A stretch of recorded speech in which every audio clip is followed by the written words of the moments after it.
Dear friend, आज हम present continuous tense करने वाले हैं। ठीक है, जो प्रेजेंट कॉन्टिन्यूस की जो पहचान है, हिंदी की अगर हम बात करते हैं तो इस पे कॉन्टिन्यूटी रहती है, एक तो निरंतरता। ठीक है ना, जैसे कि पढ़ रहा, लिख रहा, सो रहा, जाग रहा, है ना। मतलब कुछ इस तरीके की क्रियाएं होंगी जिसमें निरंतरता रहेगी। जैसे मैं गा रहा हूं, इसका मतलब है eight the time of speaking हम कुछ काम कर रहे हैं, जारी काम जो कर रहे हैं, हिंदी की हम बात कर रहे हैं। ठीक है ना, उसको हम बोलते हैं कॉन्टिन्यूस टेंस। इसका प्रयोग आर का और एम का प्रयोग कहां करना है। ठीक है ना। अगर हम अफर्मेटिव सेंटेंस की बात करते हैं, सिंपल सेंटेंस, साधारण वाक्यों की बात करते हैं, जिसे हम पॉजिटिव भी बोलते हैं, असर्टिव भी बोलते हैं, तो वो कैसे बनेगा। शब्द ऑर्डर देखिए आप, उनका जो क्रम है, शब्दों का जो क्रम है वो देखिए आप कि वो कैसे बनता है। सबसे पहले कर्ता होता है जिसे हम सब्जेक्ट बोलते हैं। इंग्लिश की बात कर रहे हैं, जब हम ट्रांसलेशन करेंगे, सब्जेक्ट हमने अपने हिंदी के वाक्यों में फाइंड आउट करना है और उसका अनुवाद करना है। पहले सब्जेक्ट आएगा, उसके बाद is am are helping verb जो होती है वो यूज करनी है, first form of verb, then ING जिसे हम क्या बोलते हैं, प्रेजेंट पार्टिसिपल। उसके बाद ऑब्जेक्ट यूज होना है और लास्ट में फुल स्टॉप, पंक्चुएशन मार्क, जो भी अकॉर्डिंग टू सेंटेंस हमारा होगा। ये शब्दों का जो क्रम है ये नहीं भूलना है। एग्जांपल के तौर पर आप देख सकते हैं, वह पत्र लिख रही है। एक तो पहचान इसकी है कि कॉन्टिन्यूटी में हिंदी में रही है, आ रहा है। ठीक है ना। द टाइम ऑफ स्पीकिंग, यानी कि जब हम उसकी बात कर रहे हैं कि वो काम कर रही है, उसी टाइम कर रही है वो। ठीक है ना। She is writing a letter. क्रम भी देखिए आप शब्दों का कैसे बनेगा, हिंदी का भी और इंग्लिश का भी। फिर सेकंड देखिए आप सेंटेंस, मैं रविवार को काम कर रहा हूं, I am working on Sunday. अब थर्ड देखिए, fourth, fifth, six, seventh, eighth and ninth, उसके पर्सन को आइडेंटिफाई करो पहले। फिर हेल्पिंग वर्ब देखो आप कैसे यूज की है, फिर वर्ब, फिर उसके साथ आईएनजी और फिर ऑब्जेक्ट देखिए। बस यही हमारा पॉजिटिव सेंटेंस है, आम बोलचाल में जो हम बोलते हैं। अब आईएनजी का रूल भी देख लीजिए आप। आईएनजी जब हम लगाते हैं तो कई बार क्या होता है कि लास्ट के जो लेटर होते हैं वो डबल हो जाते हैं, है ना। कई नहीं होते हैं, कई हो जाते हैं, और कई एक्सेप्शन में आ जाते हैं। ठीक है ना। तो ये भी हमें पता होना चाहिए कि ये कब डबल होते हैं और कब नहीं होते हैं। एग्जाम्पल आप देख सकते हैं, ये डबल कैसे होते हैं। जो फर्स्ट जो रूल यहां पर दिया गया है, अगर आपकी किसी वर्ड में शॉर्ट साउंड आ रही है, एक तो शॉर्ट रूल ये है, नियम ये है डबलिंग का, किसी भी वर्ड में अगर शॉर्ट वॉवल आ रही है या फिर साउंड आ रहा है, शॉर्ट साउंड इसमें आ रही है, जैसे कि आप फर्स्ट के जो एग्जांपल है उसको देखना आपने। ठीक है, जैसे कि डिग, डिग, डिग, आपका जो साउंड आ रहा है कॉन्सोनेंट और वॉवल को, वो जो शॉर्ट हो रहा है। और दूसरी बात यह है कि लास्ट का जो आपका कॉन्सोनेंट है उससे पहले वॉवल है। जब वो तो आईएनजी का रूल बोला है, कुछ भी सफिक्स अगर आप लगा रहे हैं तभी ये डबल होगा। जैसे कि डिग, डिगिंग, डबल जी हो गया। क्यों हुआ जी? जो लास्ट का जी है उससे पहले वॉवल है। और साउंड भी देखना है कि शॉर्ट साउंड है कि लॉन्ग साउंड आ रही है। Run, running, run, running sound. ठीक है। उसके बाद स्विम, स्विमिंग।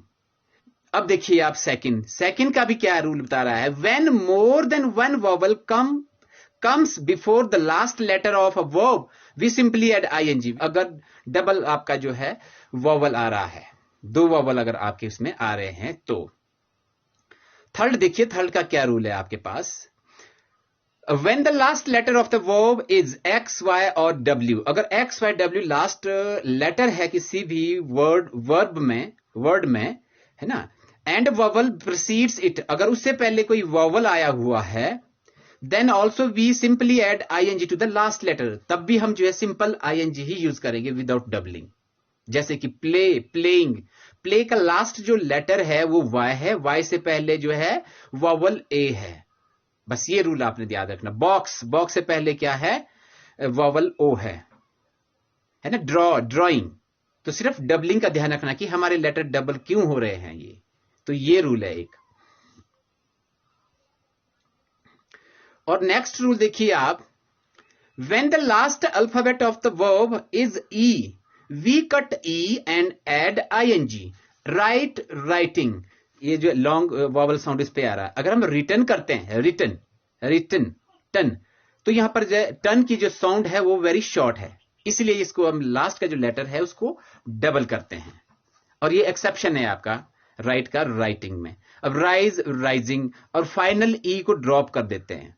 जैसे कि देखो ओपन, ओपनिंग है ना, डाइंग, DYE, फिर डाइंग का ING जोड़ने के क्या हो जाता है, ई जो ड्रॉप नहीं हुआ है। कुछ एक एक्सेप्शन ऐसे होते हैं, उसका भी हमें जो है ध्यान रखना है।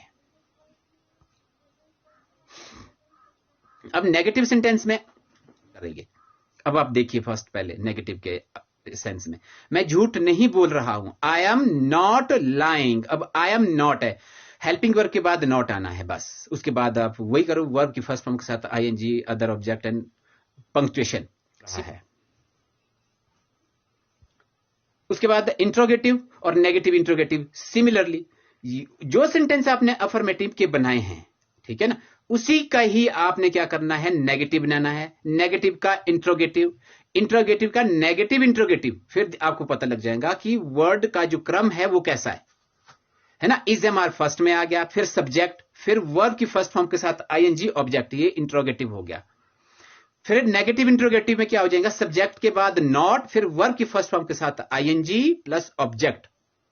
यही अंतर है, वर्ड ऑर्डर ही हमने याद रखना होता है, सेंस हमारा क्लियर हो जाएगा। क्या तुम सुन रहे हो, आर यू लिसनिंग, इंट्रोगेटिव हो गया, है ना। अब नेगेटिव इंट्रोगेटिव कैसे बनेगा, आप देखो आप, क्या वह आपके आदेश का पालन नहीं कर रहा है, नहीं कर रहा है, ठीक है ना। Similarly, is he not obeying your orders. दूसरी बात है भाई, प्रेजेंट कॉन्टिन्यूअस टेंस का अदर वेरियस सिचुएशन में कैसे यूज होता है। जैसे प्रेजेंट इंडेफिनिट का किया था ना, कि नियमित रूप से होने वाली जो क्रियाएं होती है ना, निकट भविष्य में होने वाली जो प्लान्ड जो एक्शन है उस पे करते थे, उसी तरह से कॉन्टिन्यूअस टेंस भी यूज होता है। बस प्रेजेंट टेंस मोस्टली यूज होता है स्पोकन में, तो ये वो अदर यूजेस होते हैं जो हमें पता होना चाहिए। अब फर्स्ट है हैपनिंग इन रेगुलर प्रोसेस। अब जो रेगुलर प्रोसेस में जो होता है ना, निरंतर काल का उपयोग में कार्य करने के लिए, कैसे आप देखो इसको, we use the present continuous tense to express actions that not occurring at the time of speaking. अब कुछ एक काम ऐसा होता है ना, जैसे मैं बोला ना कि मैं जा रहा हूं, मतलब कि eight the time of speaking वो जा रहा है। अब यहां पर ये बोल रहा है कि वो काम जो कर रहा है eight the time of speaking नहीं हो रहा वो। अब क्या बोल रहा है, but happening continuously in the regular process, यानी कि वो जो है रेगुलर प्रक्रिया में लगातार हो रहा है। कैसे, अब एग्जांपल से अंडरस्टैंड करिए तब आपको समझ आएगा ये। जैसे कि he is writing his autobiography. अब देखो वो अपनी आत्मकथा लिख रही है या फिर लिख रहे हैं, ठीक है ना। आत्मकथा लिखना अब जस्ट तो eight the time of speaking तो नहीं करेंगे, यानी कि लिखते आ रहे हैं, कंटिन्यूस प्रोसेस है, आज भी, पिछले कल भी, आगे भी लिखेंगी, मतलब है ना। तो जो ऑटोबायोग्राफी है eight the time of speaking तो नहीं होगी। इस तरीके का अगर कोई सेंटेंस बन रहा है तब भी हम प्रेजेंट कॉन्टिन्यूस टेंस का यूज करते हैं। सेकंड एग्जांपल देखिए, she is reading in third class. अब इसका मतलब ये तो नहीं कि eight the time of speaking पढ़ रहे हैं, पढ़ती आ रही है ना, मतलब कि अभी पढ़ रही है, जारी है, कॉन्टिन्यूटी में है ये। She is reading in third class. अब देखिए हम प्रतिदिन अंग्रेजी व्याकरण सीख रहे हैं, प्रतिदिन आ गए यहां पर, we are learning English grammar daily.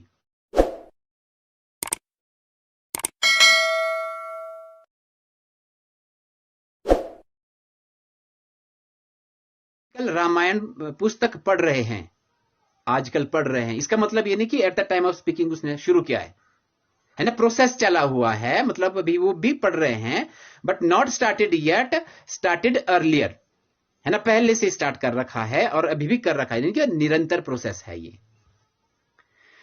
फिर है habitual action against others desire. अब हैबिचुअल एक्शन कैसे होगी? आदतन जो होती है ना, दूसरों की इच्छा के विरुद्ध करते हैं, जो आदत होती है जो दूसरों के विरुद्ध करते हैं, है ना। अब उसमें हम जो क्या यूज करते हैं सेंटेंस में, जो वर्ड होते हैं वो है always, continuously, forever. Example के थ्रू हम इसको अंडरस्टैंड करते हैं। They are always disturbing me, यानी वे हमेशा मुझे परेशान कर रहे हैं। तो इसका मतलब ये नहीं है कि वो अभी कर रहे हैं, यानी कि वो करते हैं, डेली करते हैं, वो आदत है उनकी, है ना। डिस्टर्बिंग है ना, आदतन जो दूसरों को इच्छाओं के विरुद्ध है। बस ये भी याद रखना कि प्रेजेंट कॉन्टिन्यूअस टेंस इसमें यूज होगा। अब जैसे काव्या लगातार अन्य को परेशान कर रही है ना। काव्या इज एनोइंग, ऐसे नहीं बोलेगा आपकी काव्या इज एनोइंग अन्य कॉन्टिन्यूसली। इसका बनेगा काव्या इज कंस्टेंटली डिस्टर्बिंग अन्य, है ना। थर्ड देखिए, अजीत लगातार अपने गार्डों पर चिल्ला रहा है, लगातार अपने गार्डों पर चिल्ला रहा है। इसका मतलब ये नहीं कि भाई at the time of speaking चिल्ला रहा है, यानी कि वो सम मोमेंट्स अर्लियर ही has started crying, shouting upon him. जैसे कि Ajit is continuously shouting at his gods, ठीक है ना। तो ये हमें पता होना चाहिए कि कॉन्टिन्यूअस टेंस भी हम अदर सिचुएशन में कैसे करते हैं, जैसे हमने प्रेजेंट इंडेफिनिट किया था।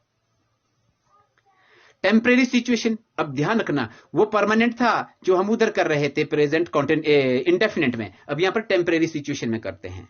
एक सेल्समैन दरवाजे पर खड़ा है, इसमें न रहा है न रही है ना। वहां पर आप कंफ्यूजन हो जाएंगे कि यहां पर आईएनजी कैसे यूज होगा। अब आप देखिए, अ salesman is standing at the door,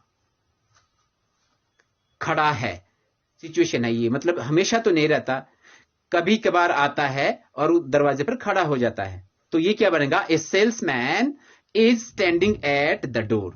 second देखिए, वे गंगा नदी के किनारे बैठे हैं, है ना। They are sitting at the bank of the Ganges river, है ना। लड़के झूले पर सवार है। The boys are riding on a swing, है ना। वह डॉल्फिन पर सवार है, she is riding on the dolphin. तो ये जितने भी सेंस हम बनाना चाह रहे हैं हमें ये पता होना चाहिए। अब आप देख सकते हैं जो वर्ब होती है normally not used in present continuous tense, ये भी इंपॉर्टेंट है। कुछ एक वर्ब ऐसी है जो प्रेजेंट कॉन्टिन्यूअस टेंस में यूज ही नहीं होती है, वो प्रेजेंट इंडेफिनिट में यूज होती है, उसका कॉन्टिन्यूअस टेंस ही नहीं बनता है ना। अब कुछ एक देखिए आप, इसमें जो लिखा है व्हेन द परसेप्शन वर्ब्स, अब परसेप्शन होती है जो अनुभूति होती है, जो जिसको हम फील कर सकते हैं, है ना। जैसे कि सी, हियर, स्मेल एटसेट्रा, यानी कि देखना, सूंघना, सुनना आदि, है ना। वो जो है सहज स्वत होती है, क्या होती है? स्वत, यानी स्पॉन्टेनियसली जो है वो वर्क करती है। Then they are used only in पर प्रेजेंट सिंपल। बस ये हमें जो है पता होना चाहिए कि ये प्रेजेंट सिंपल में ही यूज होती है, ठीक है। When the subject performs an action for the purpose, अगर सब्जेक्ट कोई किसी उद्देश्य से काम करता है, then we use them in present continuous, otherwise नहीं। अगर जब कर्ता किसी उद्देश्य के लिए क्रिया करता है, ठीक है ना, तब हम जो प्रेजेंट कॉन्टिन्यूअस में यूज करते हैं। एग्जाम्पल आप देखिए, कौन से वो वर्ड होते हैं जो फीलिंग्स को करते हैं, स्टेट ऑफ माइंड को एक्सप्रेस करते हैं। अब देखिए, verb used to express feelings और स्टेट ऑफ माइंड, फीलिंग के लिए जो वर्ड यूज किए जाते हैं, ठीक है ना, वो है want, desire, wish, care, hate, hope, refuse, admire, believe, doubt, hope, believe, ठीक है। अब देखिए verbs of thinking, think, know, suppose, remember, realise, recall, mind and understand. अब देखिए verbs of possession, own, belong, possess. ये जो वर्ड है ये जो है कॉन्टिन्यूअस टेंस में यूज नहीं होते हैं। होगे कब? जब ये किसी पर्पस से दूसरों के लिए काम करेंगे तब। कैसे? अब देखिए आप कैसे गलत बन जाता है हमारा सेंटेंस अगर हमें पता ना हो। I am feeling you are wrong, ये गलत हो गया। हम जो है परसेप्शंस ऑफ वर्ड को जो है कॉन्टिन्यूअस टेंस में यूज नहीं करते। अब रॉन्ग कैसे हो गया? इसका करेक्ट सेंस क्या बनता है? I feel you are wrong, we are hearing from our ears, हम अपने कानों से सुन रहे हैं, गलत। We hear from our ears, present indefinite में ही यूज होता है, बोल हम कॉन्टिन्यूअस टेंस में रहते हैं। We are seeing with our eyes, we see with our eyes, हम आंखों से देख रहे हैं, देखते हैं, है ना। I am hating you, no I hate you. She is knowing me, no she knows me. ये कुछ एक वर्ड्स है जो कॉन्टिन्यूस टेंस में नहीं बनता है, वो प्रेजेंट इंडेफिनिट में यूज किया जाता है, सेंस कॉन्टिन्यूटी में जाएगा, ठीक है। I am understanding you, no मैं आपको समझ रहा हूं, आई अंडरस्टैंड यू, ये बोलिए आप, पर अंडरस्टैंडिंग नहीं होता है। He is owning a car, no he owns a car, उसके पास कार है ना। तो ये भी कुछ एक वर्ड है, हमें पता होना चाहिए कैसे यूज होना है। अब देखिए आप, in these situations the use of these verbs in present continuous tense is correct. अब कुछ एक सेंस में करेक्ट भी होता है ये, कैसे, मैं उसे देखने जा रहा हूं, I am going to see him, इस तरीके से बन सकता है। दूसरा, जज आज मेरे मामले की सुनवाई कर रहे हैं, द जज is hearing my case today. अब यहां पर हियरिंग आ गया ना, तो हम इस केसेस में कर सकते हैं। मैं अपने हाथ में एक सनसनी महसूस कर रहा हूं, I am feeling a sensation in my hand. अब एक्सेप्शन के तौर पर लो आप, चाहे इसको रूल मान के चलो, ये भी हमें पता होना चाहिए कैसे यूज अब इसको कर रहे हैं। अब आ जाइए नेक्स्ट टेंस पे, प्रेजेंट परफेक्ट टेंस। इस पे क्या होता है, हैज और हैव लगना है, मैंने लिखा है, और पॉजिटिव सेंटेंस भी के वर्ड ऑर्डर भी मैंने लिखा है, सब्जेक्ट हैज हैव, वर्ब की third form plus object. Has singular के लिए और हैव प्लूरल के लिए। अब देखिए वहां पर दिया हुआ he, she, it, this, that, these, that, ram, cat, pen, girl, etcetera, singular है ये सारे। प्लूरल में देखिए आप हैव का प्रयोग, मैं, वह जा चुकी है, वह चली गई है, शी हैज गॉन। मैंने एक नई कार खरीदी है, I have purchased a new car. उन्होंने अपना निवास स्थान बदल लिया है, they have shifted their residence, है ना। आपने गलती की है, you have committed a mistake. उसने अपना होमवर्क पूरा कर लिया है, he has completed his homework. उन्होंने अपनी रिपोर्ट सौंप दी है, they have submitted their report. ठीक है ना, तो बस ये अफर्मेटिव है ना। सिंपल सेंटेंसेस बना दिए, सिंगुलर प्लूरल का हमें पता लग गया, वर्ड ऑर्डर का पता लग गया। बस नेगेटिव में नॉट कहां आएगा, इंट्रोगेटिव में हैज और है पहले आएगा, और नॉट सब्जेक्ट के बाद यूज होगा। लेट्स सी, देखिए नेगेटिव सेंटेंस में कहां पर नॉट आया हुआ है, he has not helping verb के बाद टेकन ऑल प्रिकॉशंस, उसने पूरी सावधानी नहीं बरती है, हमने उसका नाम नहीं लिया है, we have not taken his name. शिक्षक ने लड़के को नहीं पीटा है, the teacher has not beaten the boy. Similarly आप नेगेटिव सेंटेंस अपने ओर से बनाइए, देखिए कि ये रूल हम कैसे फॉलो कर सकते हैं, लर्न कैसे कर सकते हैं, वर्ड ऑर्डर हम कैसे याद रख सकते हैं, हेल्पिंग वर्ब कैसे याद रख सकते हैं, और उसके साथ लगने वाली जो वर्ब है वो कैसे याद रख सकते हैं। ठीक है ना। अब देखिए आप इंट्रोगेटिव और नेगेटिव इंट्रोगेटिव सेंटेंसेस में, ठीक है। अब सब्जेक्ट के स्थान पर हम जो हैज हैव यूज करेंगे एज पर आर सब्जेक्ट। अब उसके बाद जो सब्जेक्ट आएगा वो सिंगुलर है कि प्लूरल है, ठीक है। सब्जेक्ट के बाद वर्ब की थर्ड फॉर्म ऑब्जेक्ट, ये इंट्रोगेटिव का सेंटेंस हो गया। उसके बाद इंट्रोगेटिव भी नेगेटिव भी। अब देखिए has have plus subject plus not, उसके बाद आपका वर्ब की थर्ड फॉर्म लग रही है और ऑब्जेक्ट है। बस ये शब्दों का जो क्रम है ये नहीं भूलना है हमने। सेंटेंस देखिए, क्या किसी जज ने किसी बलात्कारी को मौत की सजा सुनाई है, हैज एनी जज given a death sentence to any rapist. क्या अब राजा एक गरीब आदमी बन गया है, has the king now become a poor man. क्या पुलिस ने उसको बहुत मारा है, has the police beaten him too much. क्या तुम्हारा बेटा जाग गया है, has your son awakened. Present perfect tense in various other situation कैसे यूज करना है, अब ये भी हमें पता होना चाहिए। प्रेजेंट टेंस की बहुत ही यूजेज है, जो प्रेजेंट है वो बहुत ही यूज किया जाता है अदर केसेस में भी। देखो ना, प्रेजेंट इंडेफिनिट हमने समझा था जब, उसमें फ्यूचर की भी बात हो रही थी, और फ्यूचर को लेकर हम जो फ्यूचर टेंस लेकर मानकर चले थे, ठीक है ना। तो ये हमें पता होना चाहिए, very important topics we are learning nowadays, ठीक है।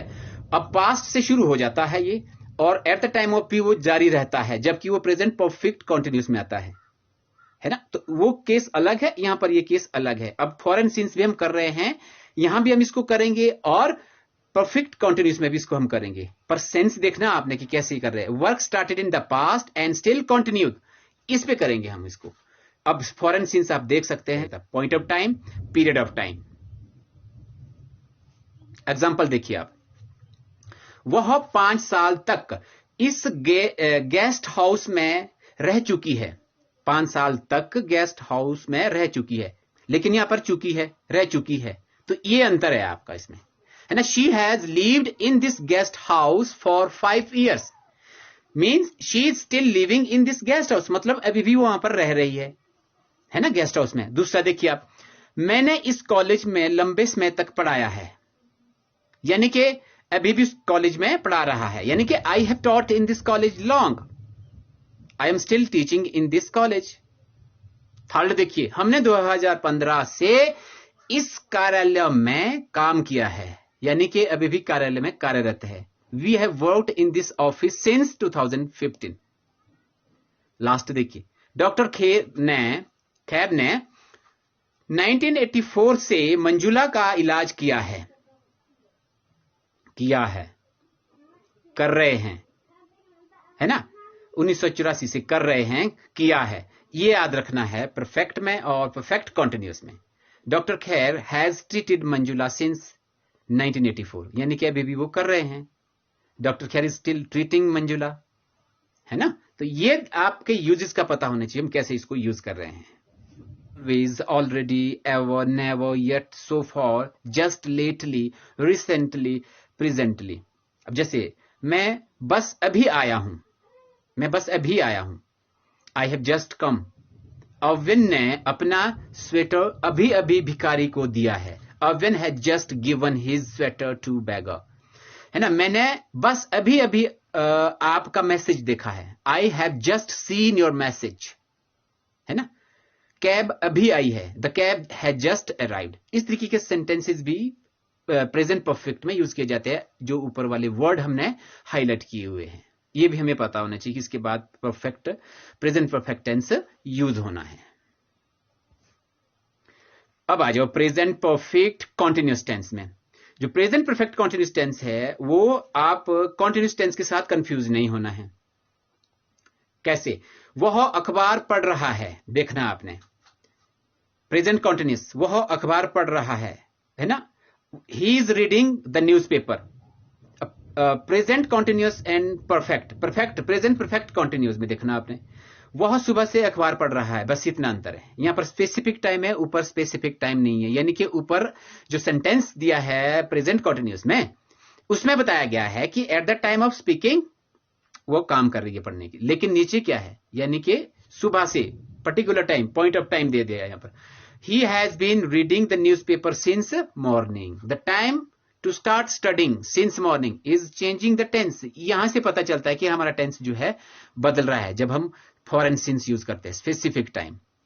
प्रेजेंट कॉन्टिन्यूस नेक्स्ट देखिए, वर्षा, बाहर वर्षा हो रही है, इट इज रेनिंग आउटसाइड, बाहर 2 घंटे से बारिश हो रही है, बस ये अंतर है। बस इस तरीके से आप कंपेयर करिए सेंटेंसेस को, आपको पता लग जाएगा कि कौन से टेंस में हम यूज कर रहे हैं, ठीक है ना। It has been raining outside for 2 hours।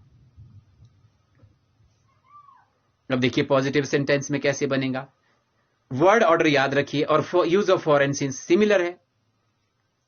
Point of time, period of time, positive sentence subject आएगा हैज है प्लस बीन प्लस वर्ब की फर्स्ट फॉर्म के साथ ING, present participle plus object, फिर उसके बाद ऑब्जेक्ट आएगा, फॉरेन सिंस यूज मत कर देना, उसके बाद फॉरेन सिंस है, फिर टाइम आएगा, फिर रिमेनिंग वर्ड जो हो गए हमारे, उसके बाद full stop. Point of time, period of time, since and for. अब देखिए आप सेंटेंसेस में, वर्तिका सुबह से खेल रही है, Vartika has been playing since morning. Uncle अपने बेटे के जन्म से दिल्ली में रह रहे हैं, Uncle has been living in Delhi since the birth of his son.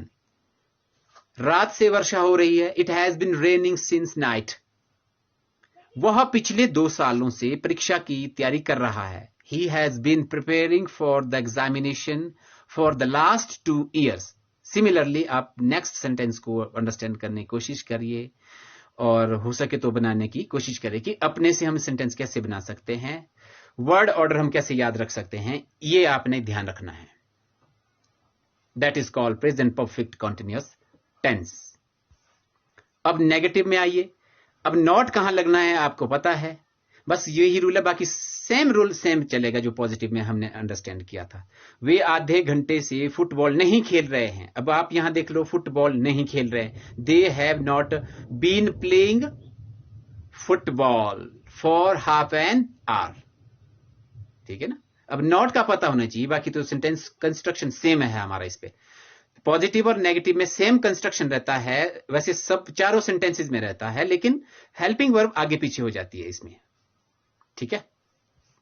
अब देखिए इंट्रोगेटिव, नेगेटिव इंट्रोगेटिव सिमिलर है. हैज और हैव स्टार्टिंग में, फिर सब्जेक्ट है, फिर ध्यान रखना बीन नहीं है. हैज हैव बीन नहीं करना है सीधा. पहले हैज हैव है, फिर सब्जेक्ट आएगा, उसके बाद बीन आएगा, उसके बाद वर्ब की फर्स्ट फॉर्म के साथ आईएनजी प्रेजेंट पार्टिसिपल जिसे हम बोलते हैं, देन ऑब्जेक्ट, उसके बाद foreign since, time and remaining word. और इंट्रोगेटिव और नेगेटिव में नॉट कहां आएगा, सब्जेक्ट के बाद नॉट आएगा. पहले हैज और हैव, सब्जेक्ट प्लस नॉट, उसके बाद बीन हम यूज करेंगे.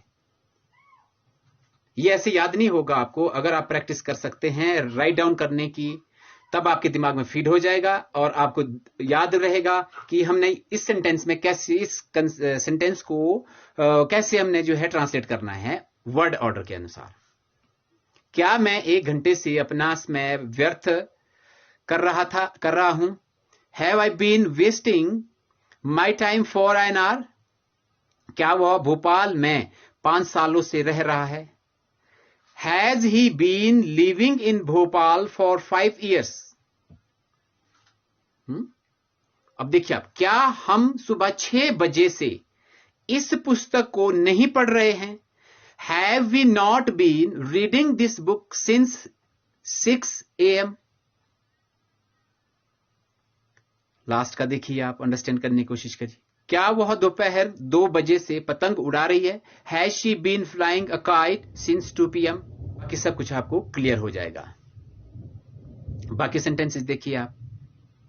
क्या वह शाम से अखबार नहीं पढ़ रहा है. क्या वह लड़का उन्हें 2 घंटे से देख रहा है. क्या आप 2016 से इस कार्यालय में काम कर रहे हैं. क्या बंदर पिछले कुछ मिनटों से पेड़ की शाखाओं पर नहीं कूद रहे हैं.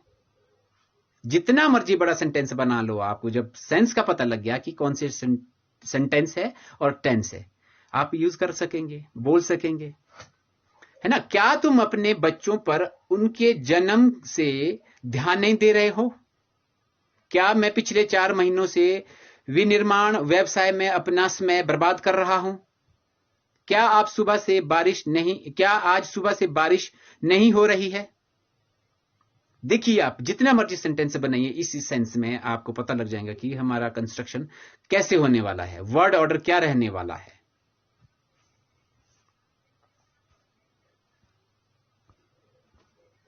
Presentation, dear students and friends, hope you would like that presentation. That's all for today, and we will meet in next video very soon with future tenses. Thank you for watching my video till end. Have a nice day all of you. Stay blessed.